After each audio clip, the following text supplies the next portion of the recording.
The elevator doors opened, and there she was, his ex-wife, standing in our penthouse lobby. Before I could react, her hand struck my face so hard I stumbled backward. The security cameras caught everything. But my billionaire husband's response? It destroyed her life in ways she never saw coming. Before I reveal how one slap in an elevator lobby changed everything, smash that subscribe button and turn on notifications. What happens next will blow your mind, and you definitely don't want to miss the ending. Stay tuned, because I have something special to share with you. My name is Juliana, and 6 months ago, I thought I knew everything about the man I married. I was wrong. So completely, utterly wrong, that when the truth finally came out, it shattered not just my understanding of my husband, but everything I thought I knew about love, deception, and justice. Let me start from the beginning. I owned a small bookstore in Brooklyn. Nothing fancy, just a cozy little place where people came to escape the chaos of the city. The smell of old books and fresh coffee filled every corner, and honestly, I was happy with my simple life.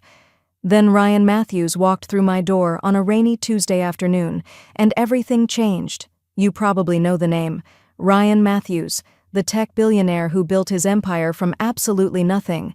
Forbes calls him one of the most innovative minds of our generation. But that day in my bookstore, he wasn't the powerful CEO everyone feared and respected. He was just a man looking for a book about philosophy, asking me genuine questions about Aristotle like my opinion actually mattered. We started talking, and hours passed like minutes. When he asked me out for coffee, I almost said no. What could a billionaire possibly want with someone like me? But something in his eyes told me he was lonely, despite all his success. So I said yes, and that coffee date turned into dinner, which turned into long walks through Central Park, which turned into the most beautiful love story I could have ever imagined. Ryan was different from what I expected.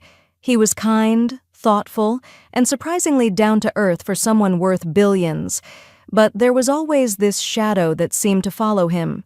Whenever his phone rang with certain calls, his entire demeanor would change. He'd become distant, almost cold, and I could see pain flickering behind his eyes. When I asked about it, he'd always give me the same answer: just business complications, sweetheart. Nothing for you to worry about.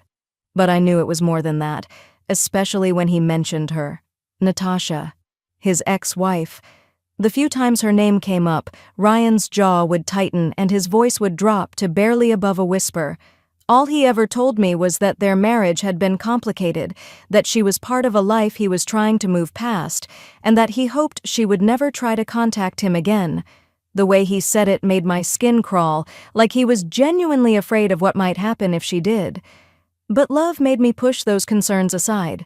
When Ryan proposed to me on the rooftop of his penthouse, with the entire city sparkling below us, I didn't think about mysterious ex-wives or complicated pasts. I only thought about how this incredible man had chosen me, Juliana from Brooklyn, to be his partner for life. Our wedding was small and intimate, just the way I wanted it. Ryan seemed relieved that I didn't want anything flashy or public. Looking back now, I understand why. After we married, he moved me into his penthouse on the Upper East Side, a stunning space that took up the entire top floor of one of Manhattan's most exclusive buildings. The penthouse was like something out of a magazine. Floor-to-ceiling windows offered breathtaking views of the city, and every piece of furniture looked like it belonged in a museum. But Ryan made it feel like home by filling it with books from my old store and photos of us together. He even set up a reading nook by the window where I could curl up with tea and watch the world go by. The building itself was incredibly secure. Pete, the doorman, had been there for 15 years and knew every resident by name. The security team was professional but friendly, and Ryan had recently added extra measures that he claimed were just standard for someone in his position. I trusted him completely, so I never questioned why he suddenly seemed so concerned about our safety. For the first few months of our marriage, everything was perfect. Ryan would leave for work each morning with a kiss and return each evening eager to hear about my day.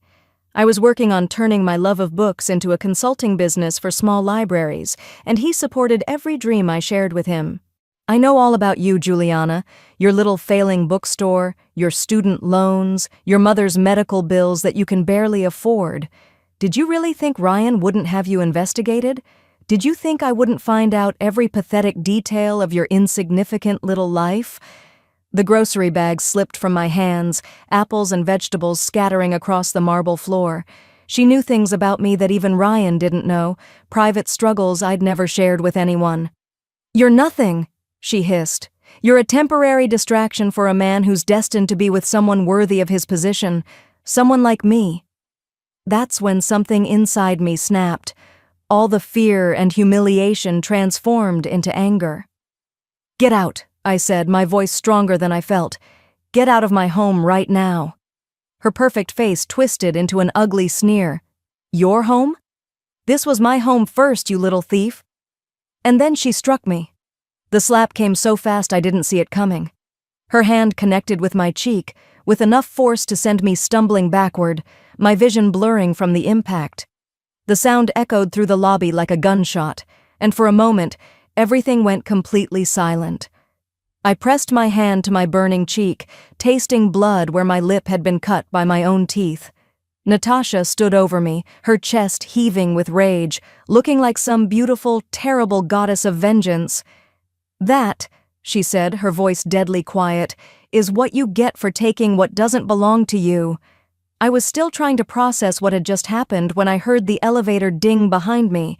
The doors opened, and Ryan stepped out, his briefcase in one hand and his phone in the other. He took one look at the scene, me holding my bleeding lip, Natasha standing over me, groceries scattered everywhere, and his entire demeanor changed. I had never seen Ryan truly angry before. His face went completely white, then flushed deep red. His hands clenched into fists at his sides, and when he spoke, his voice was so cold it could have frozen fire. "Natasha." Just her name, but the way he said it carried years of fury and pain. She straightened up, suddenly looking less confident. "Hello, Ryan. I was just introducing myself to your little pet." "Get away from my wife," he said, stepping between us. "Right now." "Your wife?" Natasha laughed, but there was a hysterical edge to it now. "This child isn't your wife, Ryan.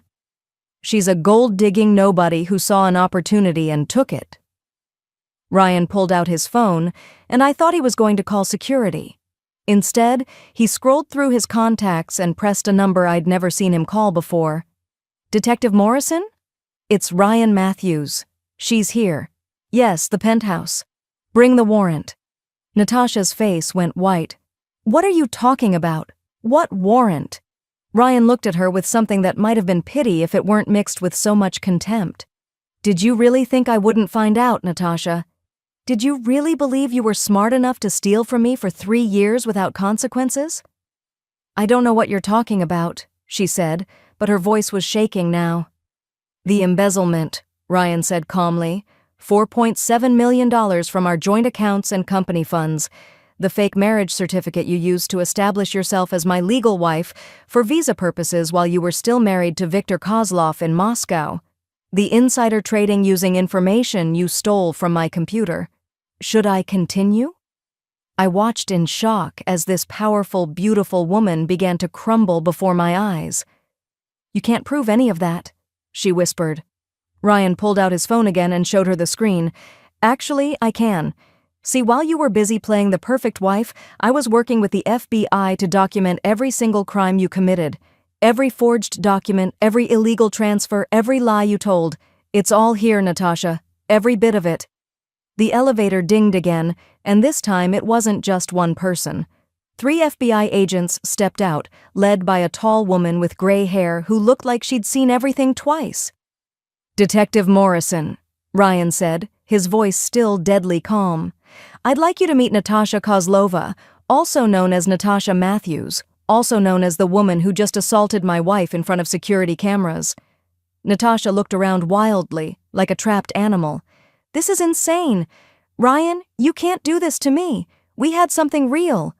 "What we had," Ryan said, "was you using a fake identity to steal from me while married to another man. What we had was 3 years of lies, theft and fraud. What we never had was a real marriage, because you were never legally free to marry anyone." Detective Morrison stepped forward with handcuffs. "Natasha Kozlova, you're under arrest for fraud, embezzlement, bigamy, and assault. You have the right to remain silent." But then the strange things started happening. Flowers would be delivered to our penthouse with no card attached. Beautiful, expensive arrangements that made Ryan go pale when he saw them. Phone calls would come at odd hours, and when Ryan answered, he'd step onto the balcony where I couldn't hear the conversation. One night, I woke up to find him standing by the window, staring down at the street below.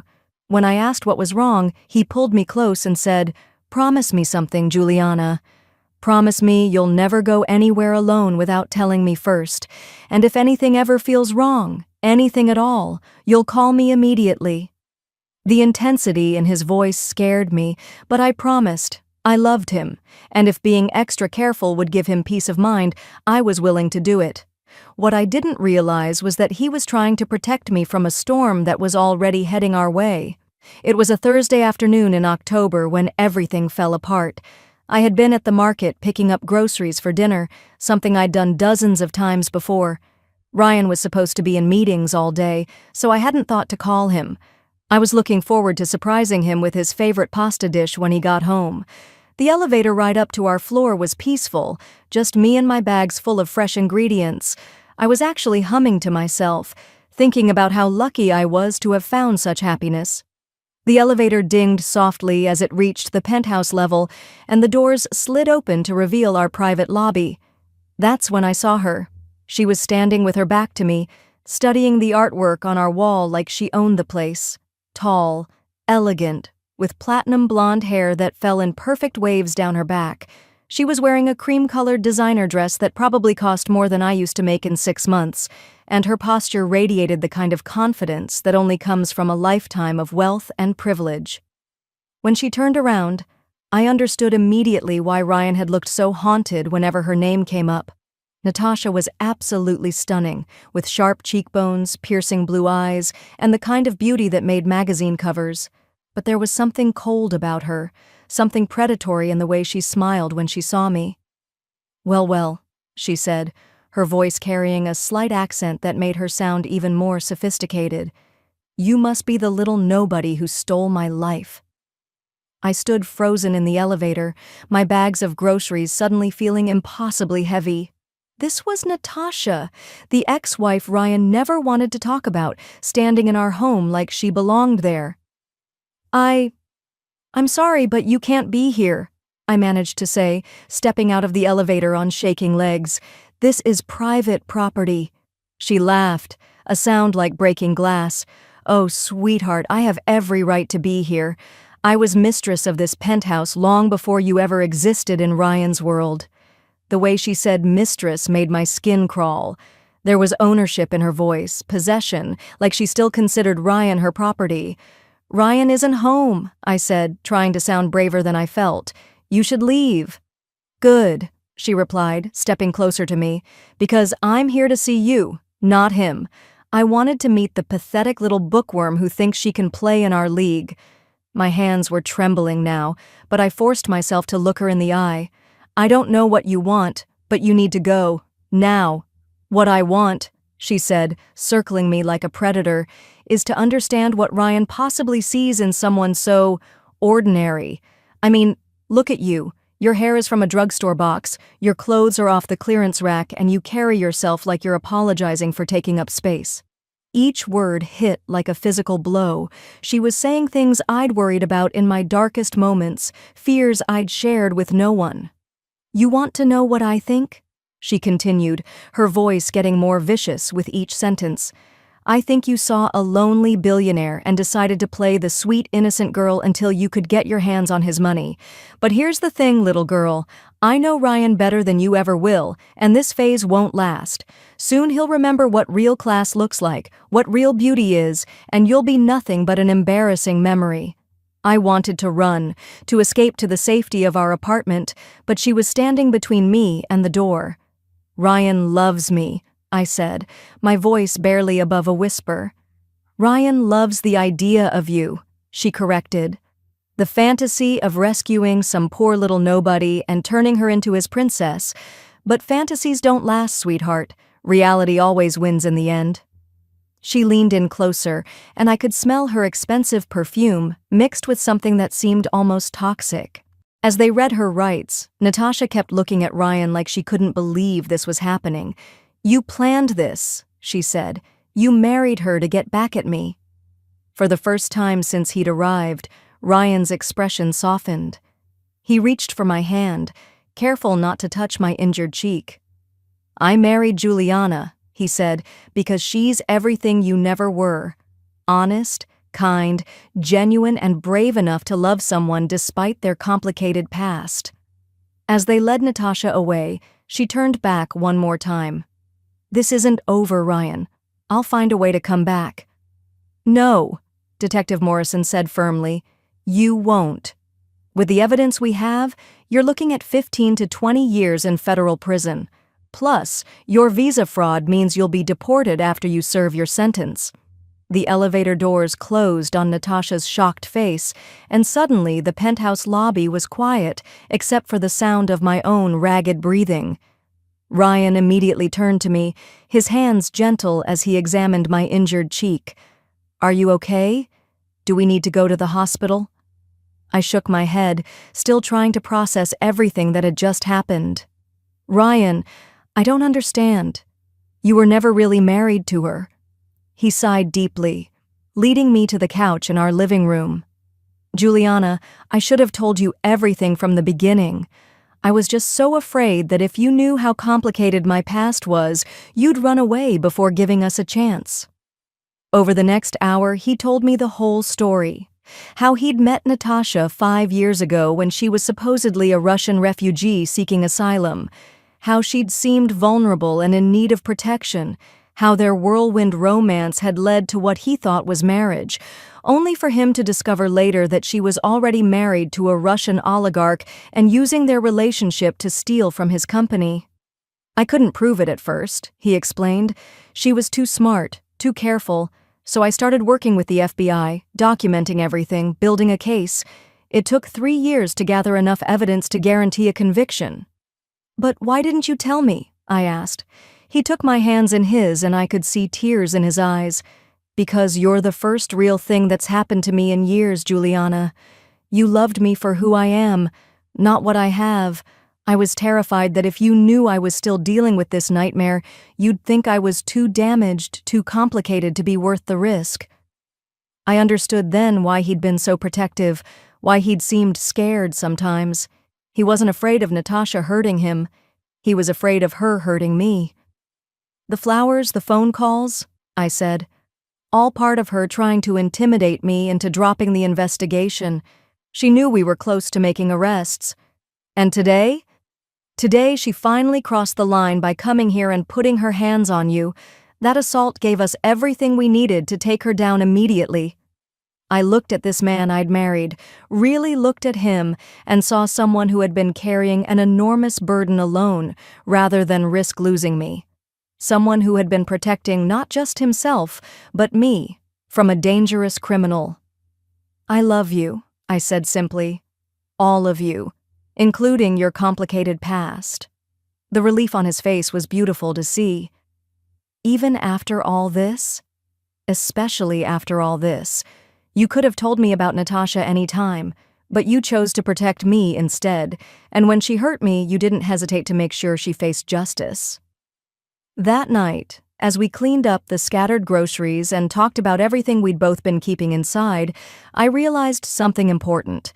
The slap that had hurt so much in the moment had actually been a gift.